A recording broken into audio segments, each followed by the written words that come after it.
तद्गृहं श्मशानतुल्यं यत्र न भवेत् परमात्मनः चर्चा। आधुनिकमानवः यान् व्यस्तो वर्तते यदिच्छन्नपि भजनार्थं समयं न निस्सारयितुं शक्नोति।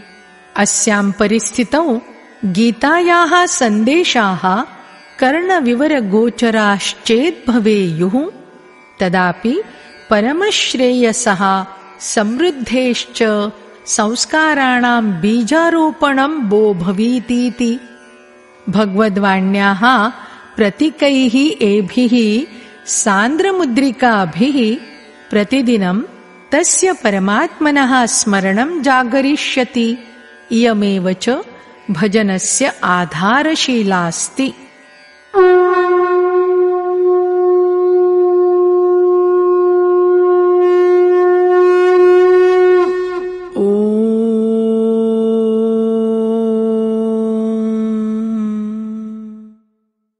श्री परमात्मने नमः। यथार्थ गीता श्रीमद्भगवद्गीता अथ 9मोऽध्यायः। षष्ठाध्यायं यावत् योगेश्वरेण कृष्णेन योगस्य क्रमबद्धं विश्लेषणं कृतम्। यस्य शुद्धार्थः आसीत् यज्ञस्य प्रक्रिया। यज्ञः तस्मिन् परमात्मनि प्रवेशं दापयितुम् एकाराधनायाः विधिविशेषस्य वर्णनमस्ति। यस्मिन् चराचरमखिलं जगत् हवनसामग्रीरूपेण वर्तते। मनसः निरोधे निरुद्धमनसश्चापि विलयकाले तदमृततत्त्वं विदितं भवति। पूर्तिकाले यज्ञः यस्य सृष्टिं करोति तस्य पानकर्ता ज्ञानी सनातनब्रह्मणि प्रविशति। तस्य मिलनस्य नाम योगः अस्ति। तस्य यज्ञस्य कार्यरूपे क्रियान्वयनं कर्म कथ्यते। सप्तमेऽध्याये स उक्तवान् यदेतस्य कर्मणः कर्तारः व्याप्तं ब्रह्म सम्पूर्णं कर्म सम्पूर्णमध्यात्म सम्पूर्णमधिदैवम् अधिभूतम् अधियज्ञञ्च सहितं मां जानन्ति। अष्टमाध्याये तेनोक्तं यद् इयमेव परमा गतिः इदञ्च परमधाम अस्ति। प्रस्तुताध्याये योगेश्वरः श्रीकृष्णः स्वयं चर्चितवान् यत् योगयुक्तपुरुषस्य ऐश्वर्यं किमाकारकम्। सर्वत्र व्याप्ते सत्यपि सः कथं निर्लेपः, कुर्वन्नपि कथमकर्ता सः। तस्य पुरुषस्य स्वभावे प्रभावे च प्रकाशं कृतवान्। योगमाचरणे क्रियान्वयने सम्भावितानां देवतादिकविघ्नानां भयात् सतर्कं कृतवान्। तस्य पुरुषस्य च शरणं ग्रहणाय प्रेरणां दत्तवान्। श्रीभगवानुवाच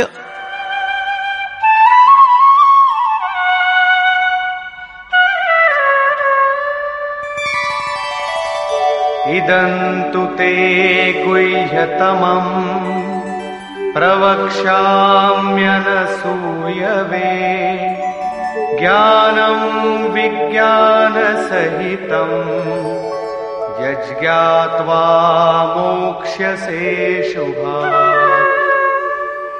योगेश्वरः श्रीकृष्णः उक्तवान् अर्जुन, असूयारहितः सन् त्वदर्थमहमिदं परमगोपनीयं ज्ञानं विज्ञानसहितं वक्ष्यामि। अर्थात् प्राप्तेः अनन्तरं महापुरुषस्य दिनचर्यामपि वदिष्यामि यत् सः महापुरुषः सर्वत्र युगपत् कथं कर्म करोति, कथं स जागृतिं प्रददाति, रथी भूत्वा आत्मना सह कथं सदैव वर्तते। यज्ञात्वा नाम यत् साक्षात् ज्ञात्वा त्वं दुःखरूप संसारान् मुक्तो भविष्यसि। तज्ज्ञानं कीदृशमस्ति? अतोपरि कथयति कृष्णः।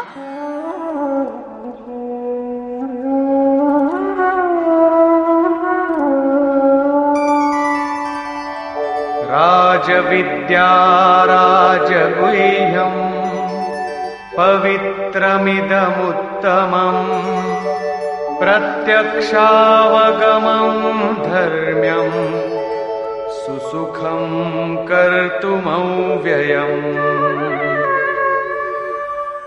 विज्ञानसहितमिदं ज्ञानं सकलविद्याराजः कथ्यते।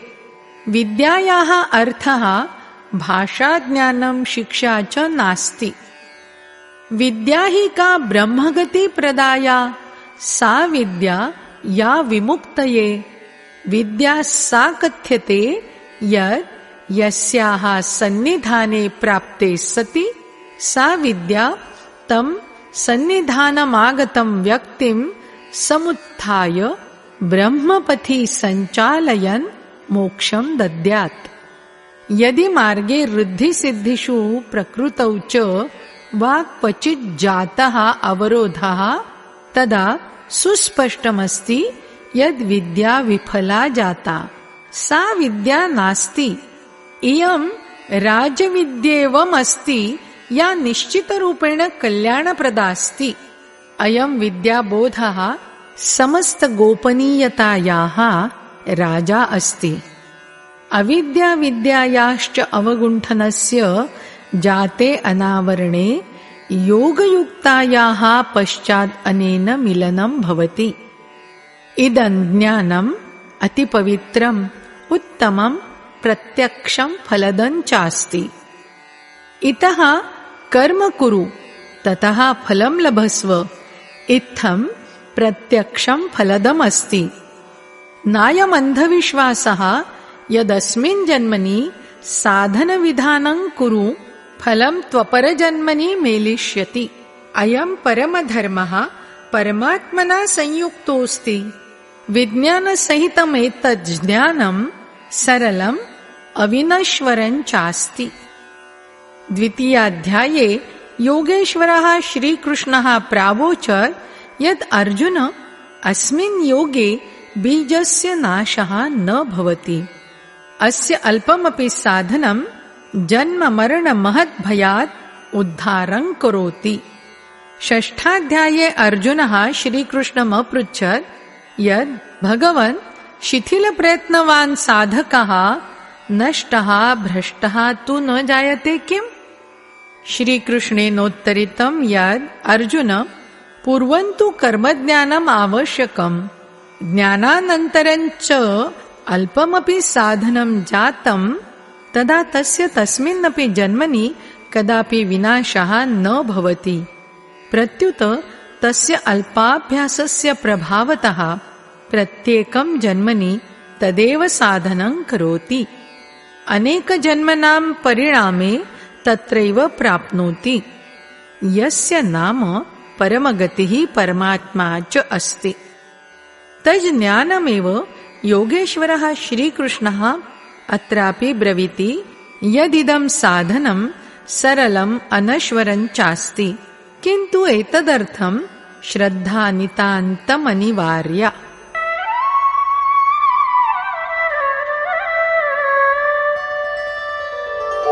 अश्रद्दधानाः पुरुषा धर्मस्यास्य परन्तप अप्राप्य मां निवर्तन्ते मृत्युसंसारवर्त्मनि। परन्तपाः अर्जुन, अस्मिन् धर्मे श्रद्धारहितः पुरुषः माम् अप्राप्य संसारक्षेत्रे भ्रमणं करोति। अतः श्रद्धा परमा अनिवार्या अस्ति। किं भवान् संसारतः परः वर्तते? अत उपरि कथयति श्रीकृष्णः। मया ततमिदं सर्वं जगदव्यक्तमूर्तिना मत्स्थानि सर्वभूतानि न चाहं तेष्वस्थितः। मम अव्यक्तस्वरूपेण जगदिदमस्ति व्याप्तम्, अर्थात अहम येन स्वरूपेणावस्थितोऽस्मि तद्रूपं सर्वत्रास्ति व्याप्तम्। सर्वे प्राणिनः मयि प्राप्तस्थानाः सन्ति, किन्तु नाहं तेषु स्थितः। कुतो हि अहम् अव्यक्तरूपेणास्मि संस्थितः।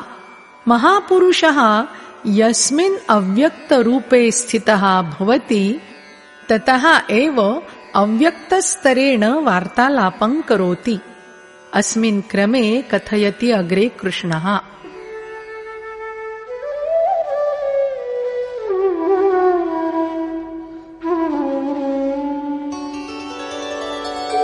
न च मत्स्थानि भूतानि पश्य मे योगमैश्वरम् भूतभृन्न च भूतस्थो ममात्मा भूतभावनः।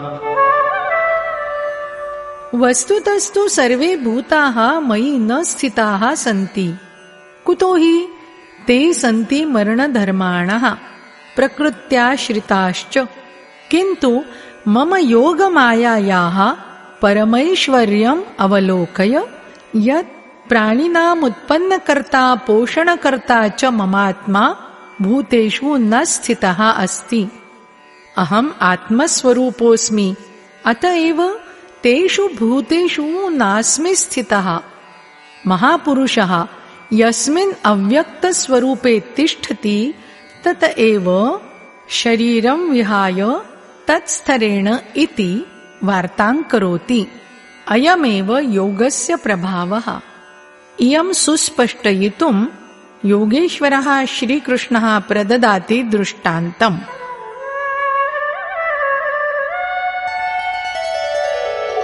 यथाकाशस्थितो नित्यं वायुः सर्वत्र गो महान् तथा सर्वाणि भूतानि मत्स्थानीत्युपधारय।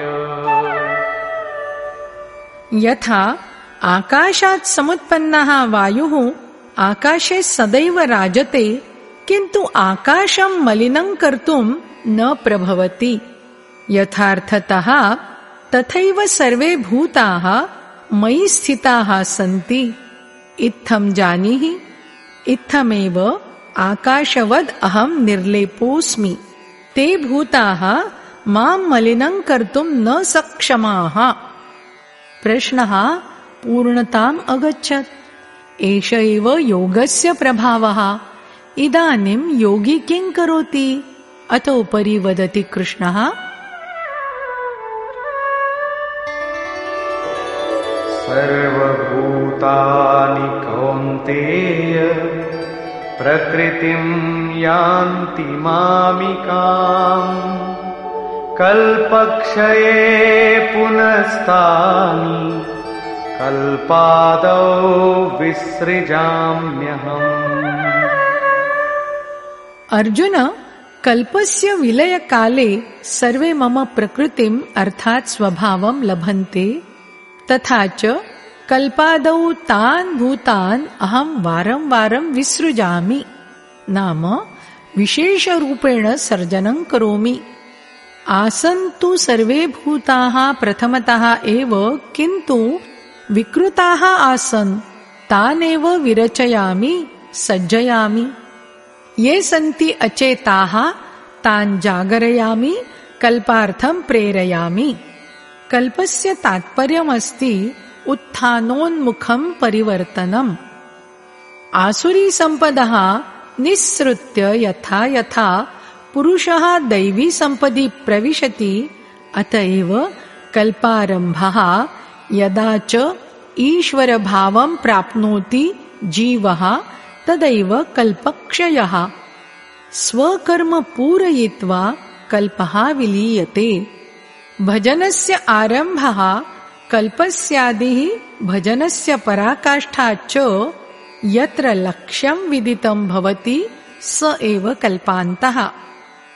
यदायं प्रत्यगात्मा योनिनां कारणभूतरागद्वेषादिभ्यः मुक्तिं लब्ध्वा स्वशाश्वतरूपे स्थिरो भवेत्, अमुमेव विषयं श्रीकृष्णः कथयति यत् स मम प्रकृतिं प्राप्तः भवति। यः महापुरुषः प्रकृतेः विलयं कृत्वा स्वरूपे प्रवेशं प्राप्तवान्, तस्य कीदृशी प्रकृतिः? किं तस्मिन् प्रकृतिः शेषा वर्तते? नहि। तृतीयाध्यायस्य 33तमे श्लोके योगेश्वरेण श्रीकृष्णेनोक्तमासीत् यत् सर्वे प्राणिनः स्वप्रकृतिं प्राप्नुवन्ति। यादृशः तेषाम् उपरि प्रकृतिगुणानां प्रभावः अस्ति, ते तथा कुर्वन्ति च। ज्ञानवानपि प्रत्यक्षदर्शनेन सह बोधविशिष्टः ज्ञानी अपि स्वप्रकृत्यनुसारेण चेष्टां करोति। अयं ज्ञानी पृष्ठानुवर्तिनां कल्याणाय करोति चेष्टाम्। पूर्णज्ञानिनः तत्त्वे स्थितस्य महापुरुषस्य दिनचर्यैव तस्य प्रकृतिः अस्ति। सः स्वस्यस्मिन् प्रभावे प्रवर्तते। कल्पक्षये जनाः महापुरुषस्य इमां दिनचर्यां भजन्ते। महापुरुषस्य अस्य कृतिः तु अस्योपरि पुनः प्रकाशं करोति।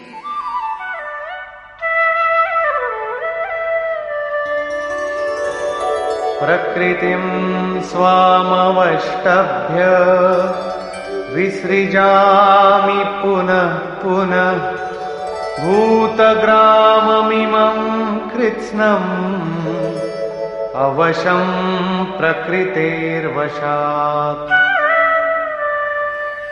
स्वं प्रकृतिम् अर्थात् महापुरुषस्य दिनचर्यां स्वीकृत्य प्रकृतेर्वशात् स्वस्वभावे स्थितप्रकृतिगुणैः परवशः सन् इमं सम्पूर्णं भूतसमुदायम् अहं भूयो भूयः विसृजामि, नाम विशेषसर्जनं करोमि, विशेषरूपेण सज्जयामि, एतान् स्वस्वरूपोन्मुखं वर्धनाय प्रेरयामि। तदा तु अपि भवान् तत्कर्म बन्धनबद्धोऽस्ति?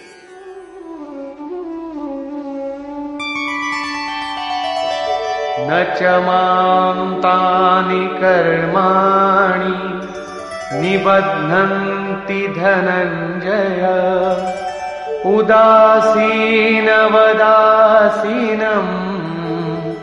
असक्तं तेषु कर्मसु।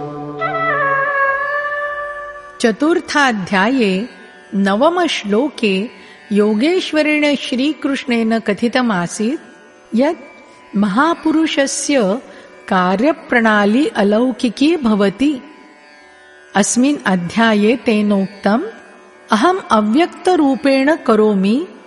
अत्रापि तदेव विषयम् उपस्थापयति यत् धनञ्जय, यानि कर्माणि अहम् अदृश्यरूपेण करोमि तेषु नास्ति ममासक्तिः। उदासीनेन सदृशस्य स्थितस्य मम परमात्मनः स्वरूपं तानि कर्माणि न बध्नन्ति। कुतः? कर्मणः परिणामे यल्लक्ष्यं मिलति अहं तस्मिन् स्थितोऽस्मि। अत एव तानि कर्तुं नाहं विवशः बाध्यः वा। अयं तु स्वभावेन सह युक्तप्रकृतिकार्यस्य प्रश्नः आसीत्। महापुरुषस्य दिनचर्या रचना च आसीत्। इदानीं मम अध्यासेन मायायां रचनां करोति तत् किमस्ति? सोऽपि एकः कल्पः।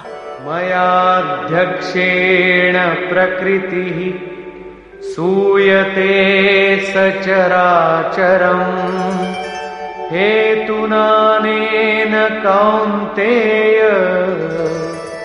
जगद्विपरिवर्तते। अर्जुन, ममाध्यक्षे ममोपस्थितौ सर्वत्र व्याप्ते मयि अध्यासेन इयं माया या त्रिगुणमयी प्रकृतिः अष्टधा मूलप्रकृतिः चेतनश्च तथा चराचरसहितं जगद् रचयति यः क्षुद्रः कल्पः अस्ति। अस्मात् कारणाच्च संसारोऽयं जन्ममरणस्य चक्रे भ्रमति। प्रकृतेरयं क्षुद्रः कल्पः यस्मिन् कालस्य परिवर्तनमस्ति ममाध्यासेनैव प्रकृतिरेव करोति, नाहं करोमि। किन्तु सप्तमश्लोकस्य कल्पः आराधनायाः सञ्चारमेवं पूर्तिपर्यन्तं मार्गदर्शनवान् कल्पः यं महापुरुषः स्वयं कुरुते। एकस्थाने स भगवान् स्वयं कर्तास्ति, यत्र विशेषरूपेण सर्जनं करोति। अत्र तु कर्ता प्रकृतिः अस्ति, या केवलं ममाध्यासेनैव क्षणिकं परिवर्तनं करोति। यस्मिन् परिवर्तने शरीरपरिवर्तनं, कालपरिवर्तनं, युगादिपरिवर्तनादीनि च आयान्ति। एवं व्याप्तप्रभावे सम्पन्ने सत्यपि मूढजनाः मां न जानन्ति यथा अवजानन्ति मां मूढा मानुषीं तनुमाश्रितम् परं भावमजानन्तो मम भूतमहेश्वरम्। सर्वेषां भूतानां महान्तमीश्वरस्वरूपं मम परमभावम् अजानानाः मूढजनाः मां मानवशरीरं तुच्छञ्च कलयन्ति। सम्पूर्णप्राणिनाम् ईश्वरस्यापि यः महान् ईश्वरः अस्ति तस्मिन् परमभावे अहं स्थितः अस्मि। किन्तु अस्मि मानवशरीरधारी मूढाः नेदं रहस्यम् अवगच्छन्ति। ते मां मनुष्यम् उक्त्वा सम्बोधयन्ति। तेषां दोषः अपि किमस्ति? यदा ते दृष्टिपातं कुर्वन्ति तदा महापुरुषस्य शरीरमेव दृष्टिगतं भवति। कथं ते जानन्तु यद् भवान् महेश्वरभावे स्थितः अस्ति? ते कथं द्रष्टुं शक्नुवन्ति? अतः उपरि कथयति कृष्णः।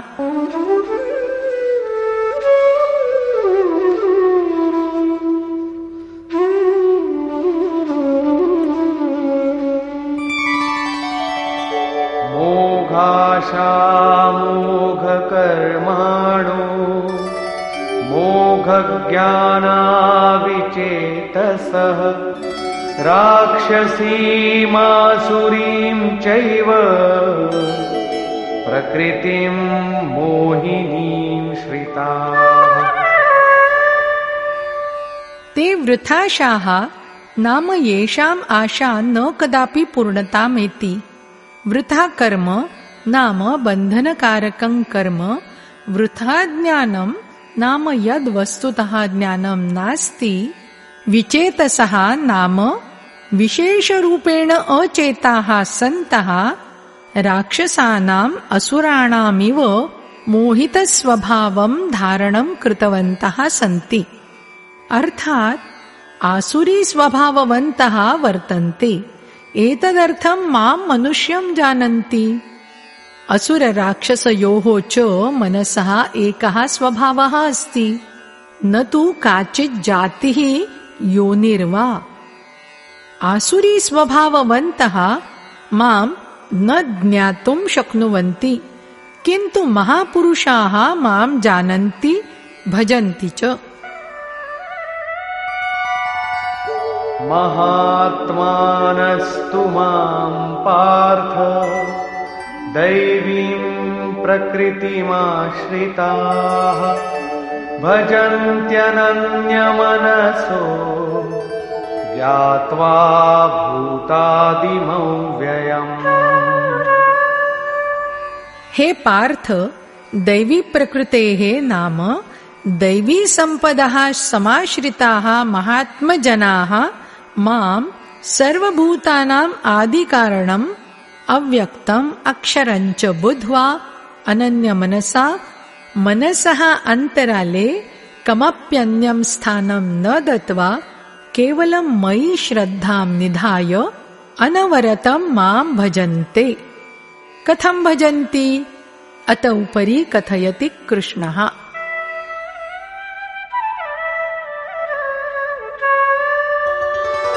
सततं कीर्तयन्तो मां यतन्तश्च दृढव्रताः नमस्यन्तश्च मां भक्त्या नित्ययुक्ता उपासते। ते निरन्तरं चिन्तनव्रते निश्चलाः भवन्तः सन्तः मम गुणानां चिन्तनं कुर्वन्ति, मम प्राप्तेः यत्नं विदधति, मां च वारं वारम् अभिवादयन् सदैव मत्संयुक्तः भूत्वा अनन्यभक्त्या माम् उपासते, निरन्तरं संलग्नाश्च भवन्ति। कीदृशीम् उपासनां कुर्वन्ति? कीदृशश्चायं कीर्तिमानः, काचिदपरोपासना न हि, प्रत्युत तदेव यज्ञः यस्य वर्णनं सम्यक् प्रपञ्चितम्। तामेव आराधनाम् इह समासतः योगेश्वरः श्रीकृष्णः पुनरावर्तयति।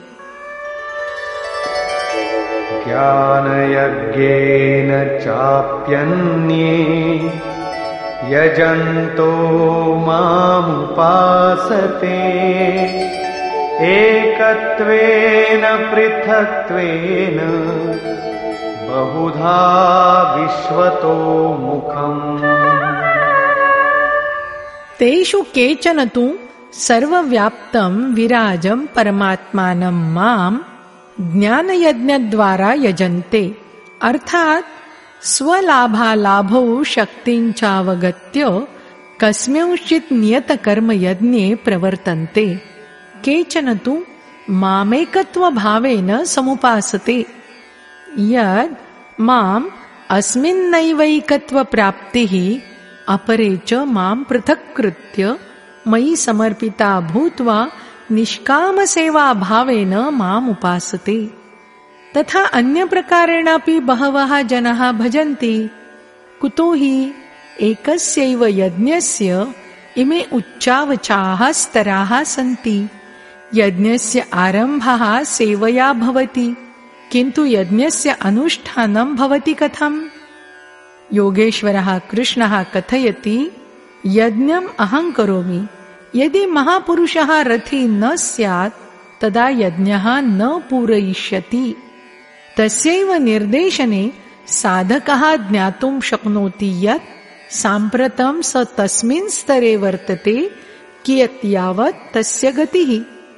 वस्तुतः यज्ञकर्ता कोऽस्ति?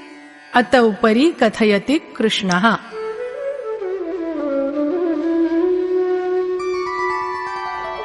अहं क्रतुरहं यज्ञः स्वधाहमहमौषधम् मन्त्रोऽहमहमेवाज्यम् अहमग्निरहं हुतम्। अहंकर्तास्मि। वस्तुतः कर्तुः पृष्ठे प्रेरकरूपेण सर्वदा सञ्चालयन् कर्ता तदिष्टेवास्ति। कर्ता द्वारा यः पारं पारयति तत् मम अनुदानमस्ति। अहमेव यज्ञः अस्मि। यज्ञस्य आराधनायाः विधिविशेषः अस्ति। पूर्तिकाले यज्ञः यस्य सर्जनं करोति तस्य अमृतस्य पानकर्ता पुरुषः सनातने ब्रह्मणि प्रवेशं प्राप्नोति। अहं स्वधास्मि, अर्थात् अतीतस्यान्तःसंस्काराणां विलयकरणं, तान् सन्तर्पणं ममानुदानमस्ति। अहमेव भवरोगस्य निवारकं महौषधमस्मि। मां लब्ध्वा जनाः भवरोगात् विनिवृत्ताः भवन्ति। अहं मन्त्रोऽस्मि। मनसः श्वासान्तराले निरोधनं मम अनुदानमस्ति। अस्यां निरोधक्रियायां तीव्रतानायकं वस्तु आज्यं नाम हविः अपि अहमेवास्मि। ममैव प्रकाशे मनसः सर्वाः प्रवृत्तयः विलीयन्ते। तथा हवनम् अर्थात् समर्पणम् अपि अहमेवास्मि। अत्र योगेश्वरः श्रीकृष्णः भूयो भूयः अहमस्मि इति कथयन् अस्ति। अस्याशयः एतावान् मात्रमस्ति यद् अहमेव प्रेरकरूपेण आत्मनः अभिन्नो भूत्वा सन्नद्धो भवामि। तथा निरन्तरं निर्णयं ददानः योगक्रियापूर्तिं कारयामि। एतस्यैव नाम विज्ञानमस्ति। पूज्य महाराजाः कथयन्ति स्म यत् यावदिष्टदेवः सारथी भूत्वा श्वासप्रश्वासयोः अवरोधं कर्तुं नारभेत तावत् भजनारम्भः न भवति।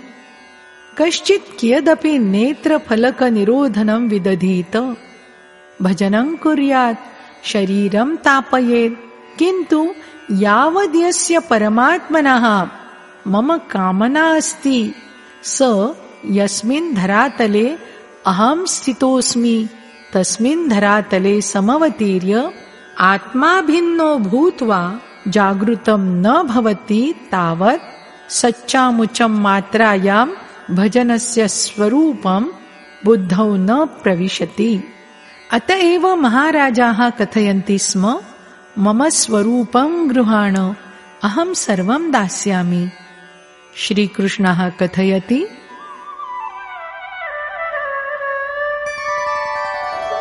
पिताहमस्य जगतो माता धाता पितामहः वेद्यं पवित्रमोङ्कार ऋक्सामयजुरेव च।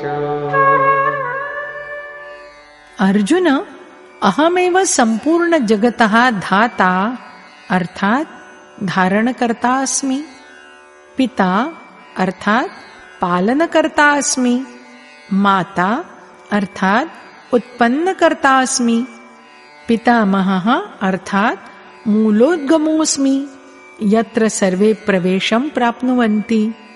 ज्ञातुं योग्यश्च पवित्रः ओङ्कारः अर्थात अहम् आकारः इति ओङ्कारः स परमात्मा मम स्वरूपे निहितोऽस्ति।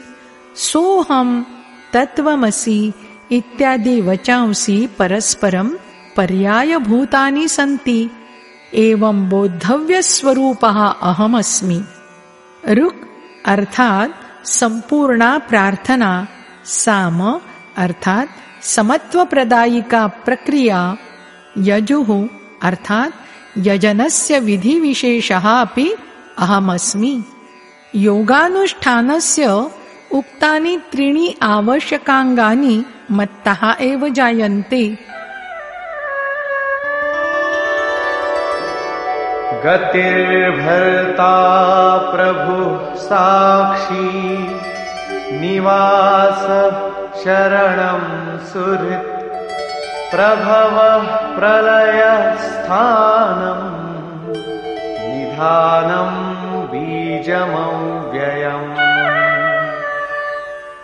अर्जुन, गतिः अर्थात प्राप्तव्या परमगतिः, भर्ता नाम भरणपोषणकर्ता, सर्वेषां स्वामी, साक्षी अर्थात द्रष्टारूपेण स्थितः, सर्वस्य ज्ञाता, सर्वस्य शरणप्रदं वासस्थानम्, अहैतुक प्रेमिमित्रम्, उत्पत्तिप्रलययोः अर्थात शुभाशुभ संस्काराणां विलयाश्रयः, अविनाशी कारणम् अहमेवास्मि।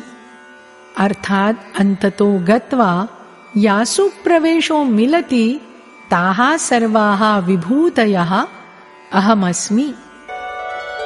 तपाम्यहमहं वर्षं निगृह्णाम्युत्सृजामि च अमृतं चैव मृत्युश्च सदसच्चाहमर्जुन। अहं सूर्यरूपेण तपामि, अहं वृष्टिम् आकर्षामि, मृत्योः परे अमृततत्त्वं तथा मृत्युः सदसच्च सर्वम् अहमेवास्मि। अर्थात यः परमं प्रकाशं ददाति सः सूर्योऽपि अहमेवास्मि।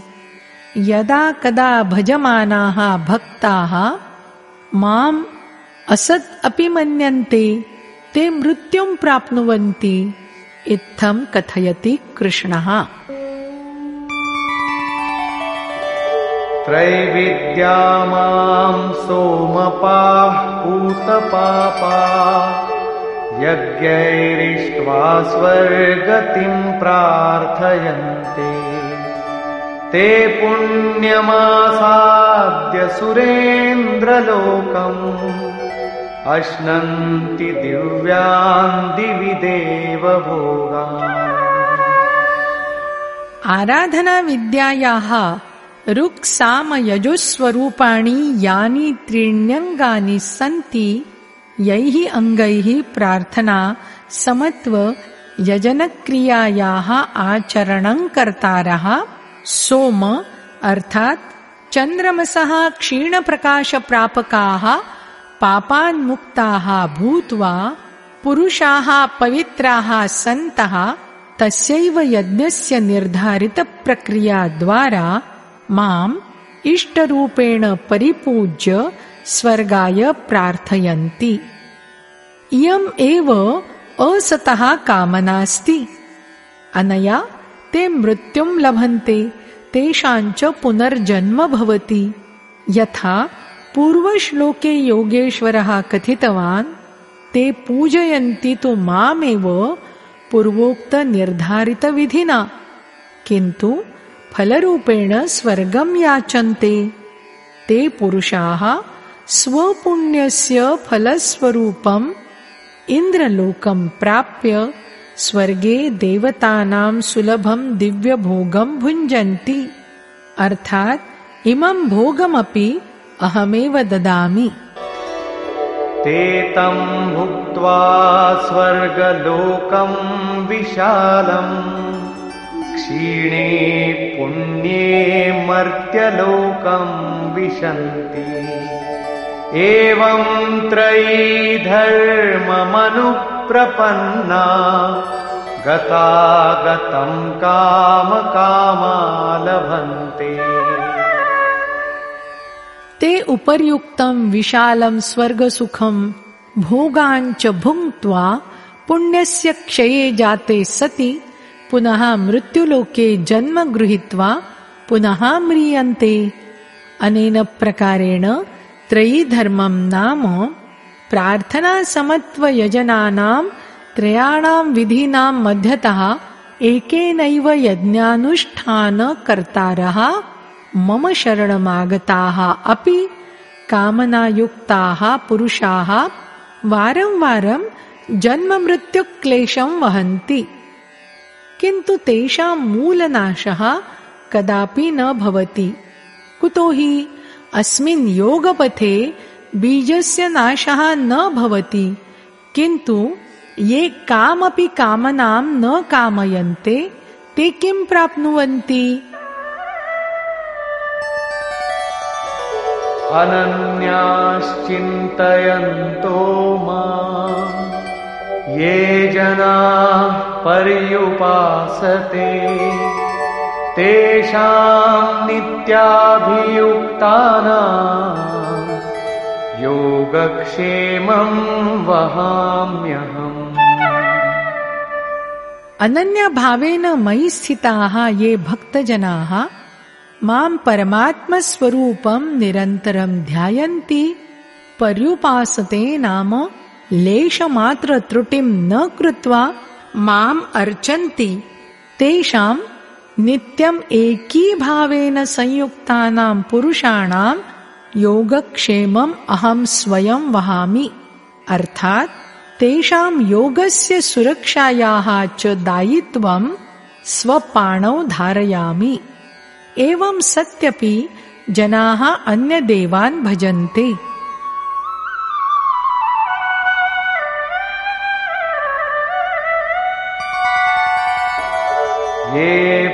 येऽप्यन्यदेवता भक्ता यजन्ते श्रद्धयान्विताः तेऽपि मामेव कौन्तेय यजन्त्यविधिपूर्वकम्। कौन्तेय, श्रद्धायुक्ताः ये भक्ताः भिन्नान् भिन्नान् देवान् पूजयन्ति तेऽपि माम् एव अर्चन्ति। कुतो हि तत्र देवतानाम्नः कस्यापि वस्तुनः नास्तित्वं भवति, किन्तु तेषां तत्पूजनं विधिहीनमस्ति, मम प्राप्तिविधेः विरहितमस्ति।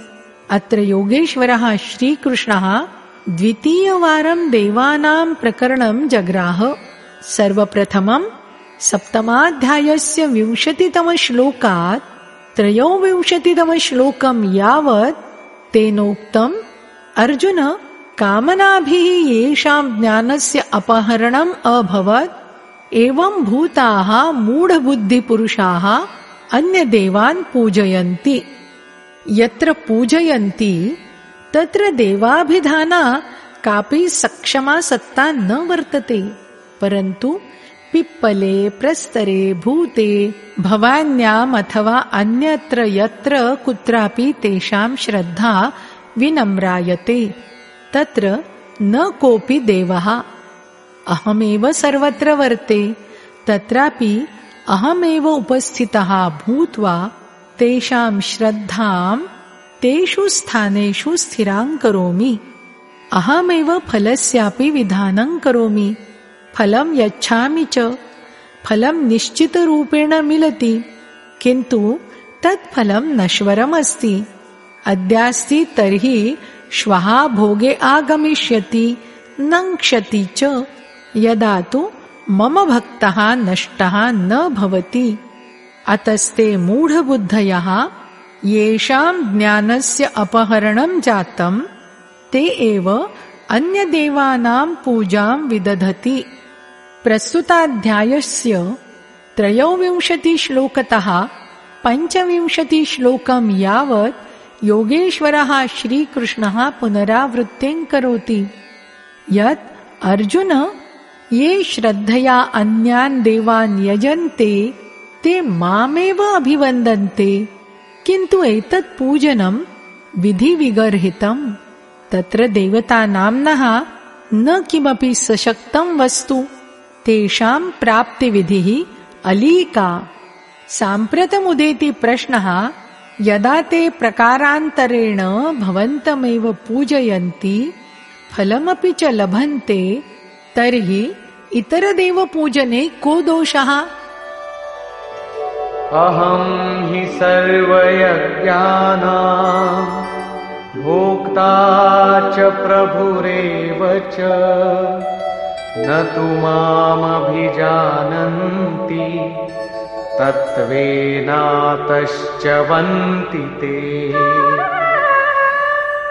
संपूर्ण यज्ञानाम् अहमेव भोक्ता, अर्थात यज्ञाः यस्मिन् विलीयन्ते यज्ञस्य परिणामे यत्किञ्चिन् मिलति सः अहमस्मि। स्वामी च अहमेवास्मि, परन्तु ते मां तत्त्वतः सम्यक् न जानन्ति, अतएव च्यवन्ति पतन्ति च।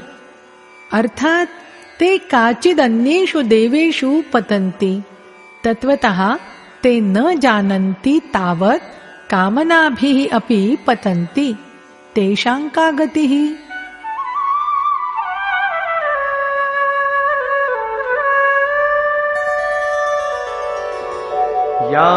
यान्ति देवव्रता देवान् पितॄन् यान्ति पितृव्रताः भूतानि यान्ति भूतेजा यान्ति मद्याजिनोऽपि माम्। अर्जुन, देवानां पूजकाः देवान् प्राप्नुवन्ति। देवास्तु परिवर्तितसत्तास्वरूपाः सन्ति, श्वः न स्थास्यन्ति। ते स्वसत्कर्मानुसारेण जीवनं यापयन्ति। पितॄणां पूजकाः पितॄन् लभन्ते, अर्थात् अतीतजाले भवन्ति निबद्धाः। भूतानां पूजकाः भवन्ति भूताः, शरीरं धारयन्ति।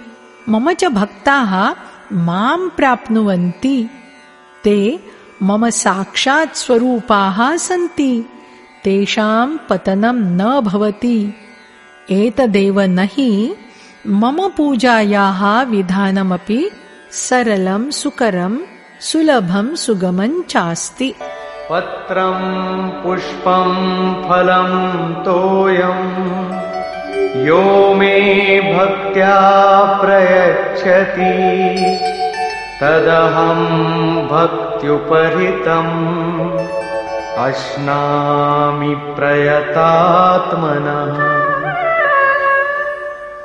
भक्तेः आरम्भः इत एव अस्ति यत् पत्रं पुष्पं फलं तोयं च इत्यादीनि यः कश्चित् भक्तिपूर्वकं मह्यं प्रत्यर्पयति, मनसा समर्पितं पत्रादिकं तस्य भक्तस्य सर्वमहं भुञ्जामि, अर्थात् स्वीकरोमि।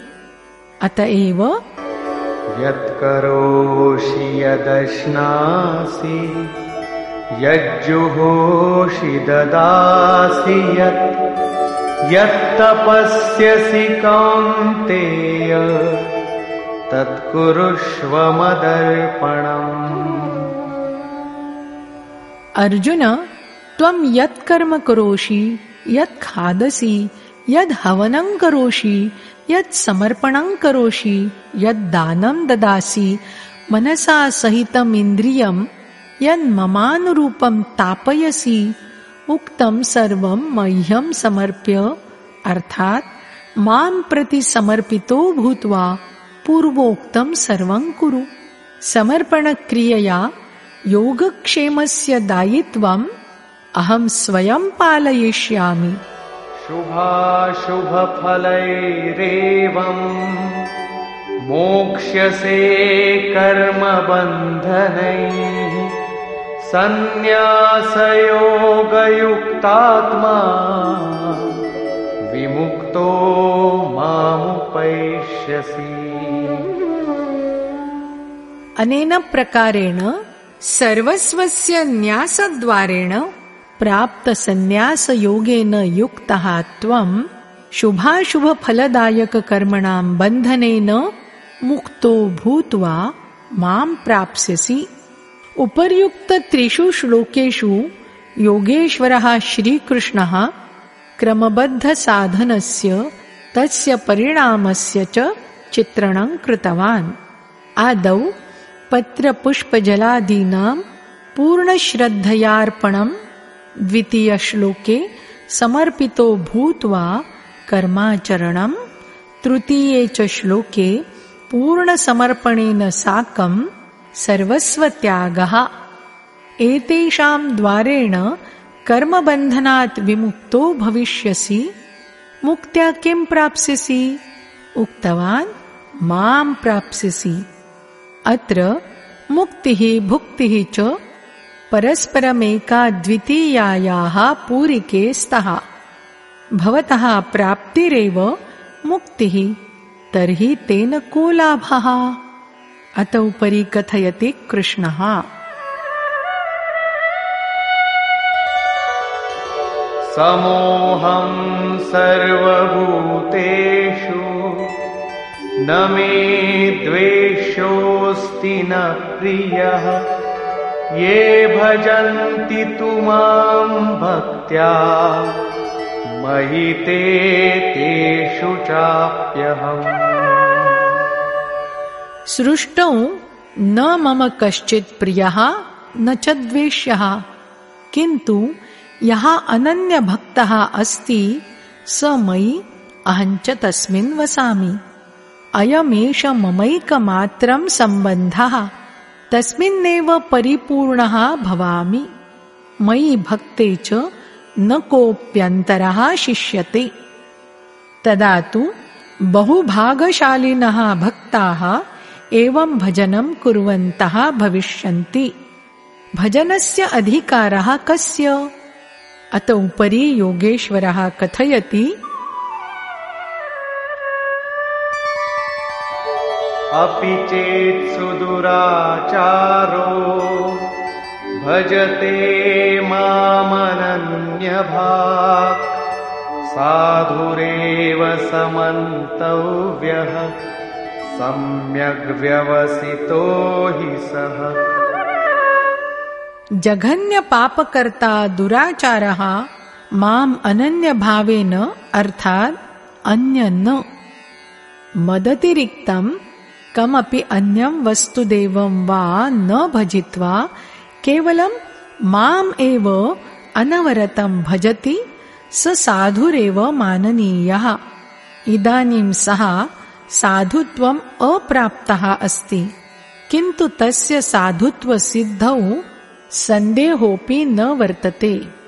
कस्माद्धि सः यथार्थनिश्चयेन संलग्नः अभवत्। अतो भजनं भवानपि कर्तुं शक्नोति। स समयेन नाम हिंदी भाषायां बशर्ते यद् भवान् मनुष्यो भवेत्, यतो हि मनुष्य एव यथार्थनिश्चयवान् भवति। गीता पापिनाम् उद्धारं करोति।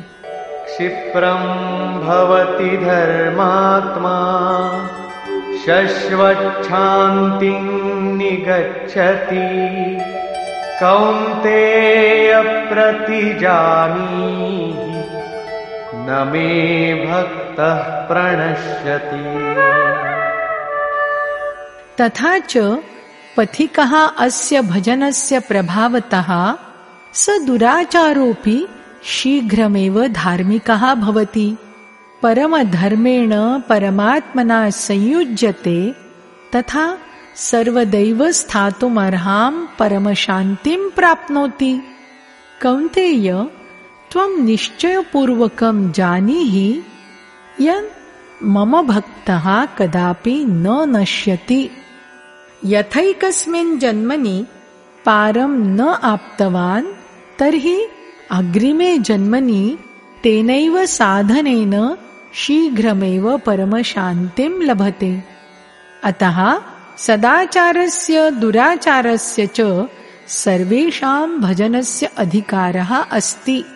एतदेव नहि अपितु मां हि पार्थव्यपाश्रित्य येऽपि स्युः पापयोनयः स्त्रियो वैश्यास्तथा शूद्राः तेऽपि यान्ति परां गतिम्।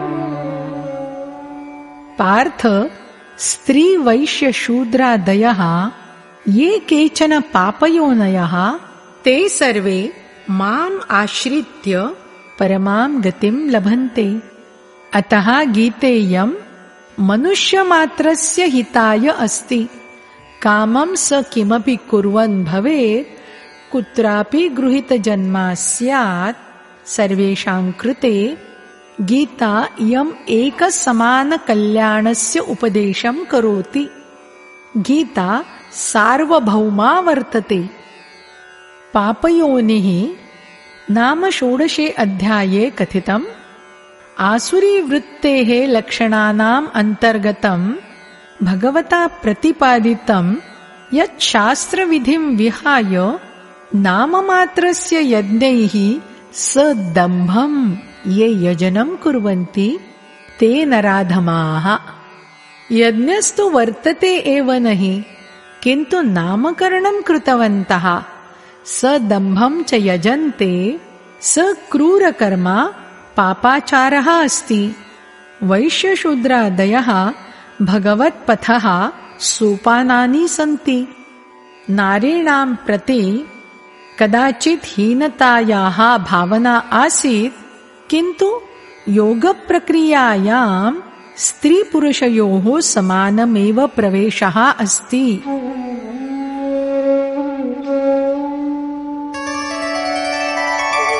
किं पुनर्ब्राह्मणा पुण्या भक्ता राजर्षयस्तथा अनित्यमसुखं लोकम् इमं प्राप्य भजस्व माम्।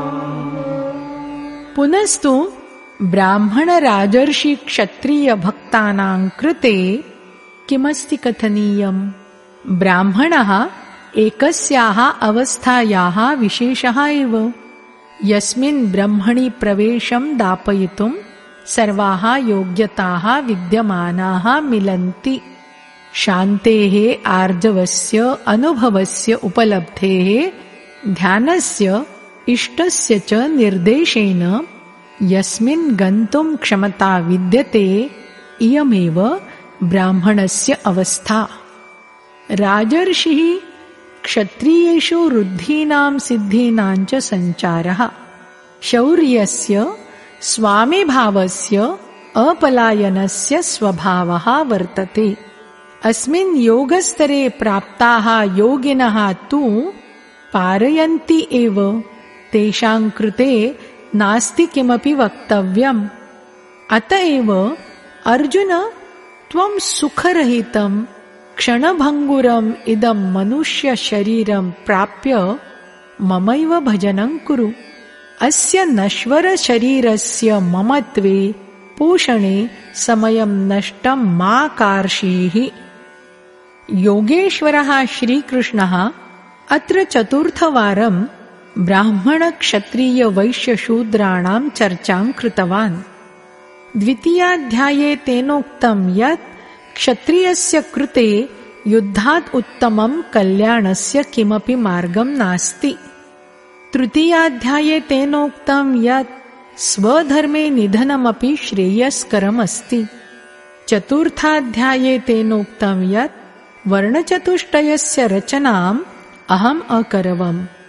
किं तर्हि मनुष्यान् चतस्रुषु जातिषु विभाजितवान्? उक्तं तेन नहि। गुणकर्मविभागशः नाम गुणस्य मापदण्डेन कर्माणि चतस्रुषु श्रेणीषु विभाजितानि। श्रीकृष्णानुसारेण कर्मैकमात्रं यज्ञस्य प्रक्रियास्ति। अतः अस्य यज्ञस्य कर्तारः चतुष्प्रकारकाः सन्ति जनाः। प्रवेशकाले यज्ञकर्ता अयं शूद्रः अस्ति, अल्पज्ञः अस्ति।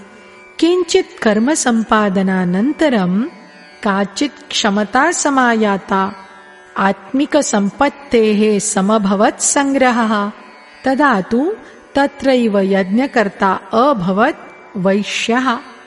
इत उन्नते स्तरे प्रकृतेः गुणत्रयस्य भेदनस्य समायातायां क्षमतायाम् असौ साधकः क्षत्रियश्रेणीको भवति। यदा च अस्य साधकस्य स्वभावे ब्रह्मणि प्रवेशदायिन्यः योग्यताः संविशन्ति, तदा स ब्राह्मणोऽस्ति। वैश्यशूद्रयोः अपेक्षया क्षत्रियब्राह्मणश्रेणीकश्च साधकः परमपदप्राप्तेः अधिकं समीपम् अस्ति। शूद्रवैश्यश्चापि तस्मिन् ब्रह्मणि प्रवेशं लब्ध्वा शान्तिमेष्यतः पुनरितः श्रेष्ठावस्थावतां किमस्ति कथनीयम्? तेषां कृते तु सुनिश्चितैव प्राप्तिः। गीता नाम यासाम् उपनिषदां सारसर्वस्वम् अस्ति, तासु ब्रह्मविदुषी महिलानामाख्यानानि सन्ति चर्चितानि। तथा कथितधर्मभीरवः, रूढिवादिनः वेदाध्ययनस्य कस्याधिकारः कस्य च नाधिकारः इति व्यवस्थां दातुं वादविवादकर्तारः कुर्वन्तु वादविवादम्। योगेश्वरस्य श्रीकृष्णस्य स्पष्टमस्ति समुद्घोषः यत् यज्ञार्थकर्मणः निर्धारितक्रियायां नार्यः नराश्च सर्वे प्रवेष्टुं शक्नुवन्ति। अतः कृष्णः भजनस्य धारणार्थं प्रोत्साहनं प्रददाति।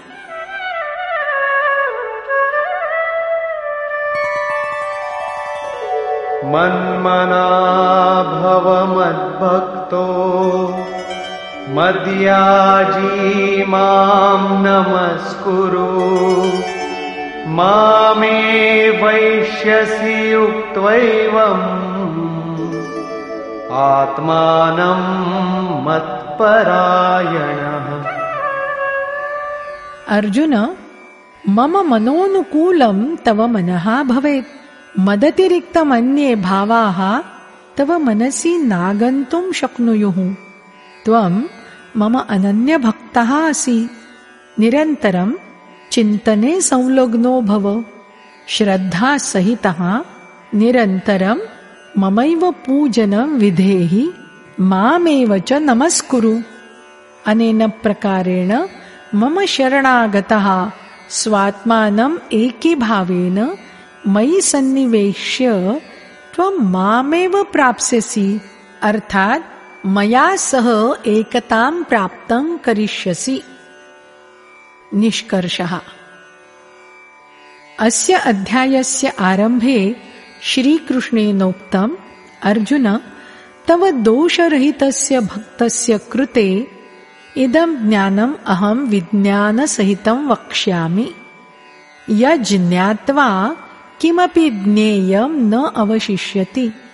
इदं ज्ञानं ज्ञात्वा त्वं संसारबन्धनात् मोक्ष्यसि। इदं ज्ञानं सम्पूर्णविद्यानां राजपदं धत्ते।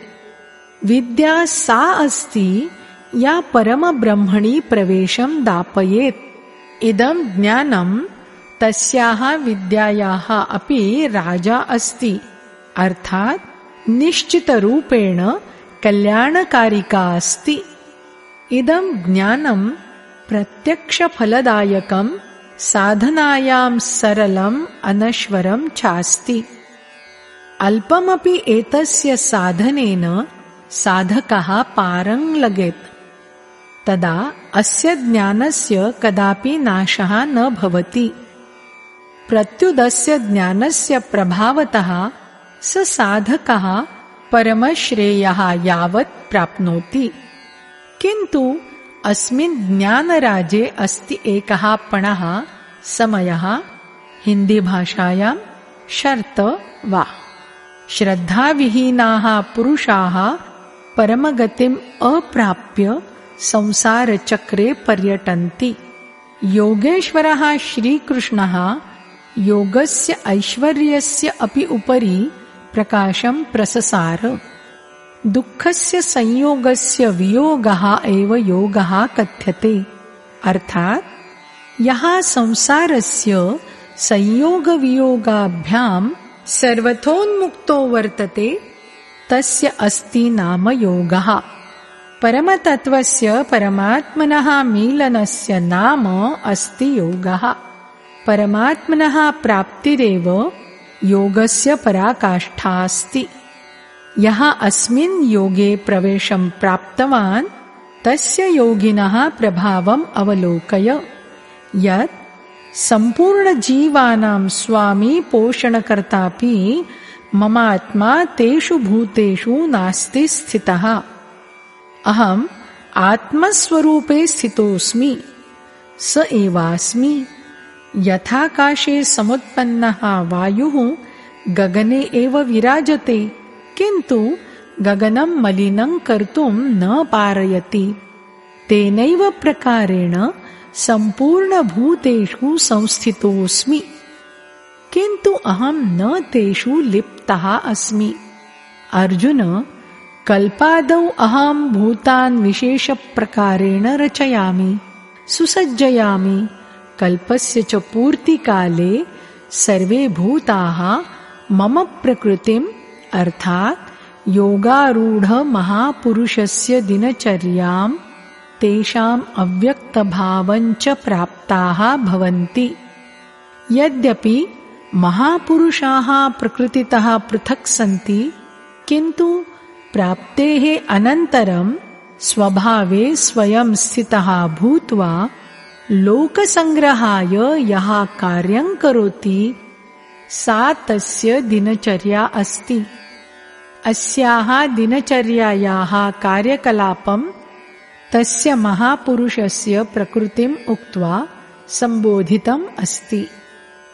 एको रचयिता तु अहमस्मि, यः भूतान् कल्पाय प्रेरयामि। अपरा रचयित्री त्रिगुणमयी प्रकृतिः अस्ति, या ममाध्यासेन चराचरसहितं भूतं सृजति। अयमपि एकः कल्पः, यस्मिन् शरीरस्य परिवर्तनं, स्वभावस्य परिवर्तनं, कालस्य परिवर्तनं च निहितमस्ति। गोस्वामी तुलसीदासः अपि इदं तथ्यं पुष्णाति। एकदुष्ट अतिशय दुःखरूपा जावश जीव पराभवकूपा इति रामचरितमानसम्। प्रकृतेः द्वौ भेदौ विद्या तथा अविद्या स्वरूपौ स्तः। अनयोः अविद्या दुष्टास्ति, दुःखरूपास्ति, येन विवशो भूत्वा जीवो भवकूपे पतितो जातः। यया प्रेरितो भूत्वा जीवः कालस्य, कर्मणः, स्वभावस्य, गुणस्य च परिधौ समायाति। द्वितीया विद्यास्ति माया, यं कृष्णः कथयति अनया एव अहं रचयामि। गोस्वामिनः अनुसारेण प्रभुः रचयति। एक रचयी जग गुण बस जाके, प्रभु प्रेरित नहीं निज बल ताके इति रामचरितमानसम्। इयं जगतः रचनां करोति यदाश्रिताः गुणाः सन्ति। कल्याणकराः गुणाः एकमात्रमीश्वरे वर्तन्ते। प्रकृतौ तु गुणाः सन्त्येव नहि, सा तु नश्वरा, किन्तु विद्यायां प्रभुः एव प्रेरकः भूत्वा करोति सृजनम्। अनेन प्रकारेण कल्पस्य भेदद्वयम्। एकस्तु वस्तुनः शरीरस्य, कालस्य परिवर्तनं कल्पोऽस्ति, किन्तु इदं परिवर्तनं प्रकृतिः एव ममाध्यासेन करोति। किन्तु इतो महान् कल्पः सः, यः आत्मानं निर्मलं स्वरूपं प्रददाति। तस्य शृङ्गारं महापुरुषाः कुर्वन्ति। ते अचेतान् पुरुषान् सचेतान् कुर्वन्ति। भजनस्य आदिः एव अस्य कल्पस्य प्रारम्भः अस्ति। भजनस्य च पराकाष्ठा कल्पस्य अन्तः अस्ति। यदा अयं कल्पः भवरोगात् पूर्णतया निरोगं कृत्वा शाश्वतब्रह्मणि प्रवेशं दापयति, तस्मिन् प्रवेशकाले योगी मम दिनचर्यां, मम स्वरूपं च लभते। प्राप्तेः अनन्तरं महापुरुषस्य आचरणं तस्य प्रकृतिः अस्ति। धर्मग्रन्थेषु कथानकाः मिलन्ति यत् चतुर्षु युगेषु व्यतीतेषु एव कल्पः पूर्णः भवति, महाप्रलयो भवति। प्रायः जनाः यथार्थरूपेण तथ्यमिदं न अवगच्छन्ति। युगस्य तु अर्थद्वयम्। भवान् पृथगस्ति, आराध्यः पृथगस्ति, तावद् युगधर्मः स्थास्यति। गोस्वामी तुलसीदासः रामचरितमानसस्योत्तरकाण्डे तु अस्य चर्चां कृतवान् अस्ति। यदा तमोगुणः कार्यं करोति, रजोगुणस्तु अल्पमात्रायां भवति। चतस्रुषु दिक्षु वैरविरोधस्य प्रचारः। एवं भूतः व्यक्तिः कलियुगीनः कथ्यते। स भजनं कर्तुं न पारयति, किन्तु साधनारम्भे युगपरिवर्तनं भवति। रजोगुणस्य यदा भवति वृद्धिः, तमोगुणः क्षीणताम् आपद्यते। किञ्चित् सत्त्वगुणः अपि स्वभावे आगच्छति। हर्षभययोश्च द्वैविध्यम् आपतति। तदा तत्रैव साधकः द्वापारयुगस्य अवस्थायाम् आयाति। क्रमशः सत्त्वगुणस्य बाहुल्ये रजोगुणः स्वल्पो भवति। आराधनाकर्मणि रतिः उत्पद्यते। एवं त्रेतायुगस्य अवस्थायां त्यागस्य स्थितियुक्तः साधकः बहून् यज्ञान् करोति। यज्ञानां जपयज्ञः अस्मि, नाम यज्ञश्रेणीकः जपः यस्य आरोहावरोहः श्वासप्रश्वासोपरि निर्भरः अस्ति, तं कर्तुं क्षमता जागर्ति। यदा मात्रं सत्त्वगुणः शेषायते, विषमता नष्टा, समता समागता, अयं कृतयुगस्य अर्थात् कृतार्थयुगस्य अवस्था, सत्ययुगस्य प्रभावः अस्ति। तस्मिन् समये सर्वे योगिनः विज्ञानिनः भवन्ति। ईश्वरे मिलनशीलाः जायन्ते। स्वाभाविकध्यानग्रहणस्य तेषु क्षमता वरीवर्ति। विवेकी जनाः युगधर्माणां पतनोत्थानं मनस्येव बुध्यन्ते। मनसः निरोधार्थम् अधर्मस्य परित्यागं कृत्वा धर्मे प्रवृत्ताः भवन्ति। निरुद्धमनसोऽपि जाते विलये युगैः साकं साकं कल्पस्य अपि अन्तः भवति। पूर्णतायां प्रवेशं दापयित्वा कल्पः अपि शान्तः भवति। एष एव प्रलयः। तदा प्रकृतिः पुरुषे विलीना भवति।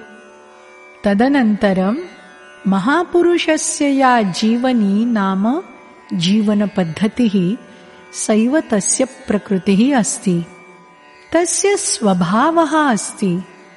योगेश्वरः श्रीकृष्णः कथयति, अर्जुन, मूढाः जनाः मां न जानन्ति, माम् ईश्वराणामपि ईश्वरं तुच्छं मन्यन्ते, साधारणमनुष्यं मानयन्ति।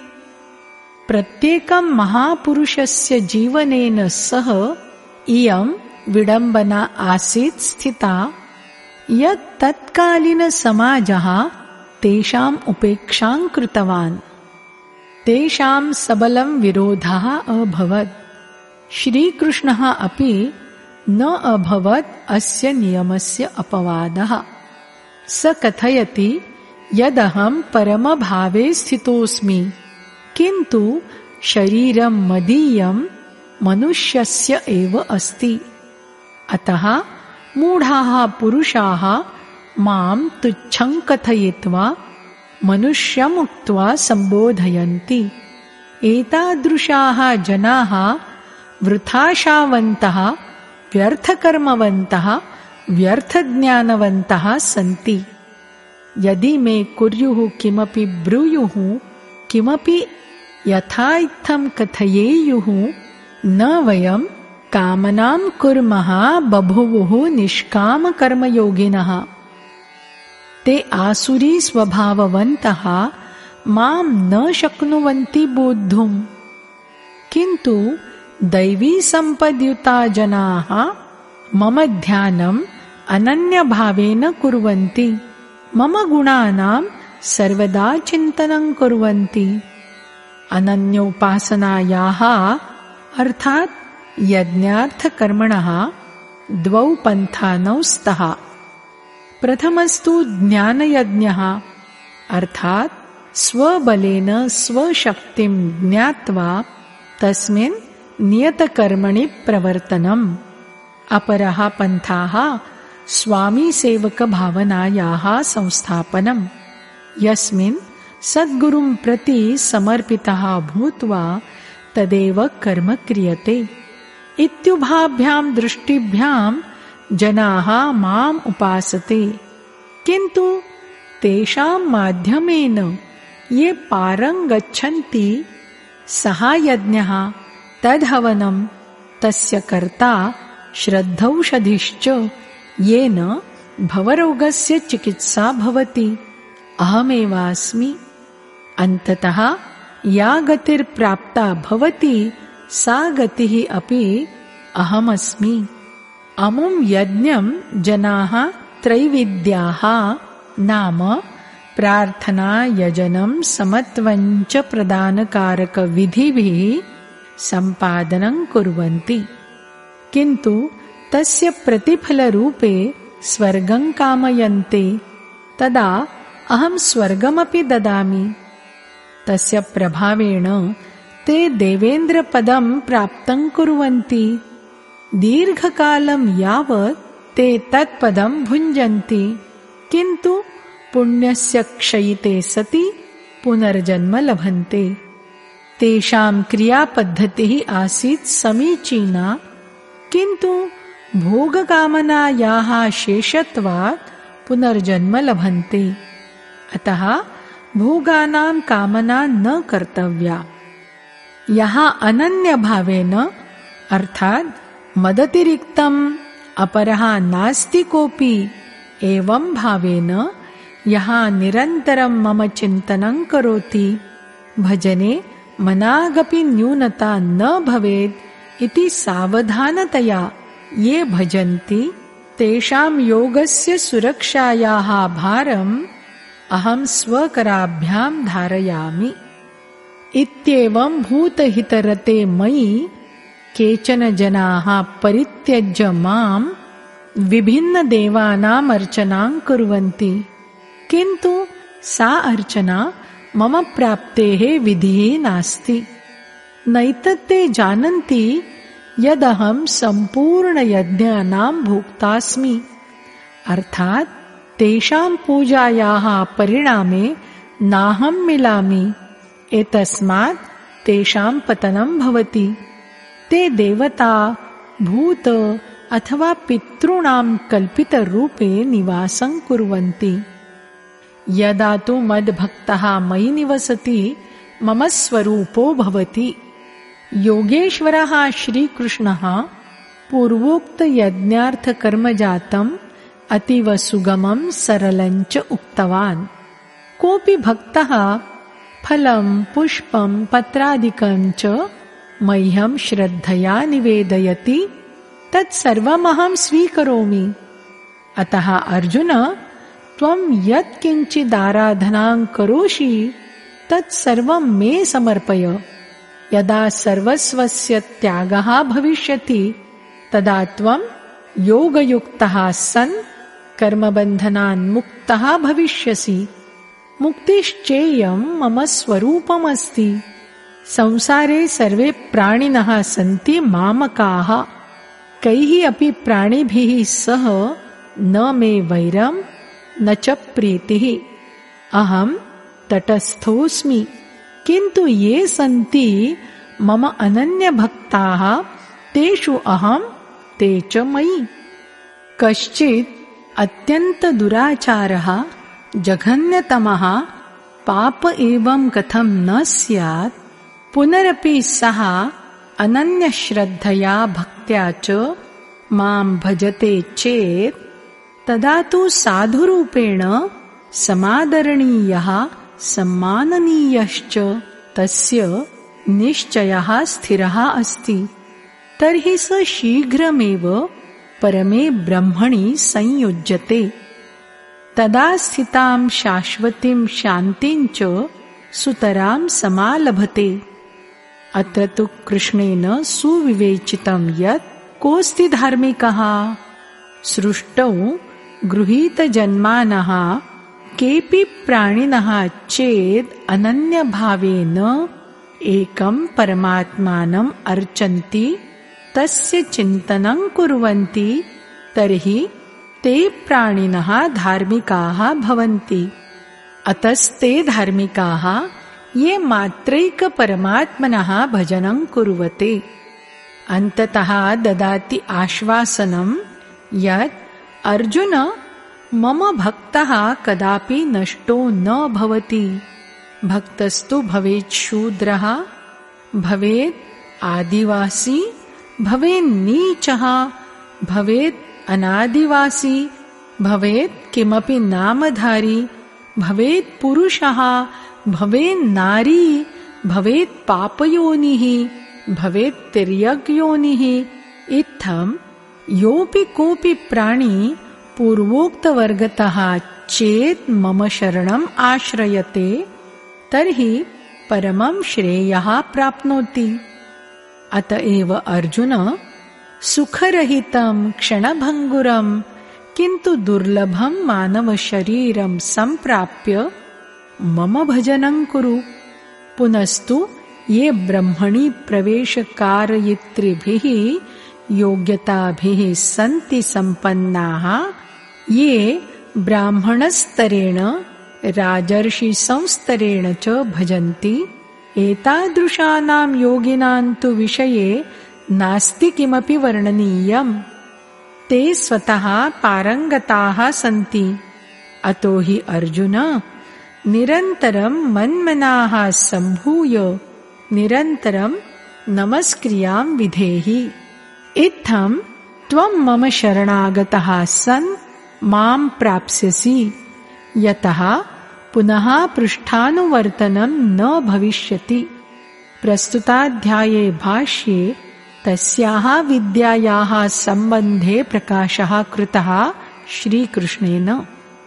यां विद्यां श्रीकृष्णः स्वयं प्रजागरयति इयमस्ति राजविद्या, या एकदा जागृता सति निश्चितरूपेण कल्याणं करोति।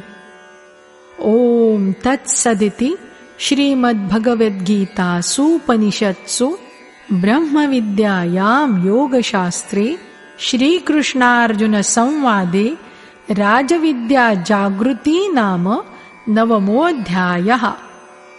इति श्रीमत्परमहंसपरमानन्दस्य शिष्येण स्वामिना अडगडानन्दकृते श्रीमद्भगवद्गीतायाः यथार्थगीताभाष्ये राजविद्याजागृतिः नाम 9मोऽध्यायः। हरिः ॐ तत्सत्।